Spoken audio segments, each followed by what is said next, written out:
इसका मतलब नहीं नहीं सर, दो सवाल लास्ट सर, दो सवाल लास्ट ऐसे नहीं होता सर, दो सवाल लास्ट।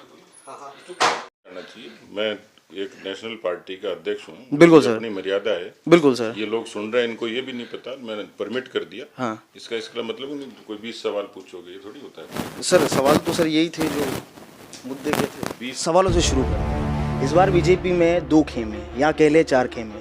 एक तरफ आप हैं, दूसरी तरफ वसुंधरा राजे हैं और तीसरी तरफ गजेंद्र सिंह शेखावत हैं और गुलाब चंद कटारिया हैं। ये सभी कहीं ना कहीं मुख्यमंत्री के उम्मीदवार दिख रहे हैं। ऐसे में क्या इस बीजेपी के अंदर जो अंतरकलह खत्म कर क्या 2023 में बीजेपी फिर अपनी सरकार बना पाएगी क्या? आदिवासी अपने आप को हिंदू नहीं बता रहे हैं, खुद वो हिंदू नहीं है। इसको लेकर आप क्या सोचते हैं? पार्टी के जो सांसद है कनकमल कटारा, उनकी दो पत्नियां हैं। हिंदू मैरिज एक्ट 1955 ये कहता है कि 1955 ये कहता है कि जिसकी दो पत्नियां होती है वो हिंदू नहीं है, क्योंकि वो नात्रा सिस्टम है। लेकिन उन्होंने जब नामांकन भरा उसमें ये लिखा गया कि मैं हिंदू नियम इन पर लागू नहीं होता। उसको लेकर आप क्या? डूंगरपुर जब नगर परिषद और पंचायती राज जब चुनाव हुआ था तो यहाँ पर खरीद फरोख्त के आरोप लगे थे। आप ही पार्टी के जिनेंद्र शास्त्री और ताराचंद पर सीटों को बेचने का आरोप लगा था। उसको लेकर आप क्या?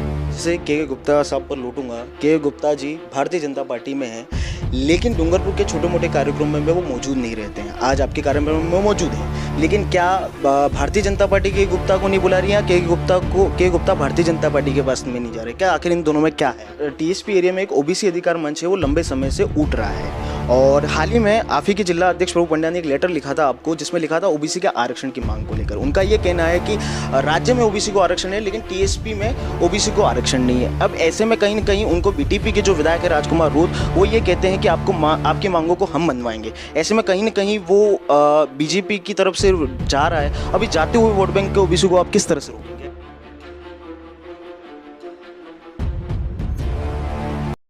नमस्कार, मैं जुगल कलाल और आप देख रहे हैं आरएनएन न्यूज़। सबसे पहले सतीश पुनिया जी, आपका मेरे डूंगरपुर में स्वागत है। इस ट्राइबल क्षेत्र में आपका स्वागत है। मैं आपका ज़्यादा समय नहीं लूँगा, सवालों से शुरू करते हैं। इस बार बीजेपी में दो खेमे या कह ले चार खेमे। एक तरफ आप हैं, दूसरी तरफ वसुंधरा राजे हैं और तीसरी तरफ गजेंद्र सिंह शेखावत हैं और गुलाब चंद कटारिया हैं। ये सभी कहीं ना कहीं मुख्यमंत्री के उम्मीदवार दिख रहे हैं। ऐसे में क्या इस बीजेपी के अंदर जो अंतरकलह खत्म कर क्या 2023 में बीजेपी फिर अपनी सरकार बना पाएगी क्या? बीजेपी में कोई खेमा नहीं है। बीजेपी का दो रंग का झंडा है, कमल का चुनाव चिन्ह है, मोदी जी का एक विराट व्यक्तित्व नेतृत्व के रूप में है। इसलिए बाकी सब सियासी, सोशल मीडिया और मीडिया की बातें हैं, मैं उसको सिरे से खारिज करता हूँ। ठीक है। हाल ही में 12 में जो जिला प्रमुख का चुनाव आया है, जिला प्रमुख के चुनाव का रिजल्ट आया है, उसमें बीजेपी की 13 सीटें थी, कांग्रेस की 12 थी। फिर भी कांग्रेस ने वहां जिला प्रमुख बना दिया।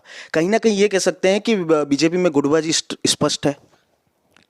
ये काम हमने जयपुर में कांग्रेस के खिलाफ भी किया था, इसलिए ये केवल सियासी कारण नहीं है।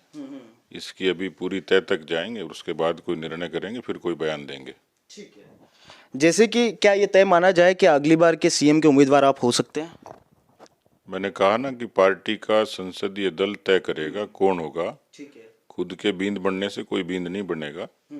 पार्टी तय करेगी, वही इस मुख्यमंत्री का उम्मीदवार होगा। जैसे के गुप्ता साहब पर लौटूंगा। के गुप्ता जी भारतीय जनता पार्टी में हैं, लेकिन डूंगरपुर के छोटे मोटे कार्यक्रमों में वो मौजूद नहीं रहते हैं। आज आपके कार्यक्रम में वो मौजूद हैं, लेकिन क्या भारतीय जनता पार्टी के गुप्ता को नहीं बुला रही है? के गुप्ता भारतीय जनता पार्टी के पास में नहीं जा रहे? क्या आखिर इन दोनों में क्या है? के गुप्ता जी को पार्टी ने बहुत बड़ी जिम्मेवारी दी है। पार्टी का बहुत बड़ा अभियान है आजीवन सहयोग निधि का। उसके संयोजक हैं मेवाड़ क्षेत्र के, और पूरी ईमानदारी से मजबूती से काम करेंगे, रिकॉर्ड बनाएंगे। क्या अगली बार भारतीय जनता पार्टी के हर कार्यक्रम में वो नजर आएंगे? जरूर आते ही नजर, मुझे तो आते हैं।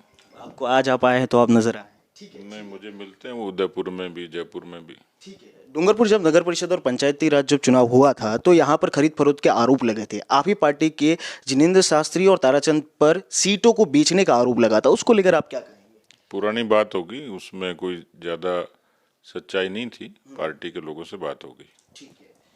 ठीक है, आपका स्पष्टीकरण। नगर परिषद में जो नगर परिषद के चुनाव टिकट वितरण को लेकर जो बवाल मचा था, उसमें भाजपा कार्यालय पर तोड़फोड़ भी की गई थी। इसके बाद कुछ दो पदाधिकारियों को भाजपा से निष्कासित कर दिया था। एक तो नगर अध्यक्ष थे और एक और कोई थे। तो क्या भाजपा में ये है क्या जो आवाज़ उठाने वालों को निष्कासित कर दिया जाता है? ऐसा कुछ भी नहीं कि निष्कासित किया जाए। पार्टी की अपनी व्यवस्था, रचना, परंपरा होती, निष्कासित किसी को ही नहीं किया।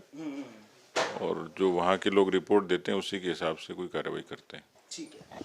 एक यहाँ पर टीएसपी एरिया में एक ओबीसी अधिकार मंच है, वो लंबे समय से उठ रहा है और हाल ही में आप ही के जिला अध्यक्ष प्रभु पंड्या ने एक लेटर लिखा था आपको, जिसमें लिखा था ओबीसी के आरक्षण की मांग को लेकर। उनका ये कहना है कि राज्य में ओबीसी को आरक्षण है लेकिन टीएसपी में ओबीसी को आरक्षण नहीं है। अब ऐसे में कहीं ना कहीं उनको बीटीपी के जो विधायक है राजकुमार रूत, वो ये कहते हैं कि आपकी मांगों को हम मनवाएंगे। ऐसे में कहीं ना कहीं वो बीजेपी की तरफ से जा रहा है। अभी जाते हुए वोट बैंक के ओबीसी को आप किस तरह से रोकेंगे? क्या इनकी मांगों पर विचार करेंगे क्या?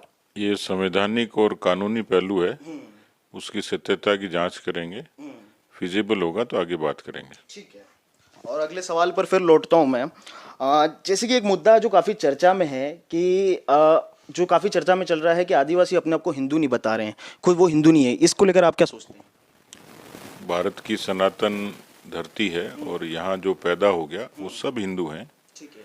परिस्थितिवश किसी ने अपना पंथ, अपना धर्म, अपना मजहब किसी न किसी रूप में परिवर्तित किया होगा, लेकिन जो चंद्रमा को मानता है, जो सूरज को मानता है, जो 36 करोड़ देवी देवताओं को मानता है और इस देश की धरती को मानता है, इस भारत को माँ मानता है, वो सब भारत के नागरिक हैं, राष्ट्रीय हैं और हिंदू हैं।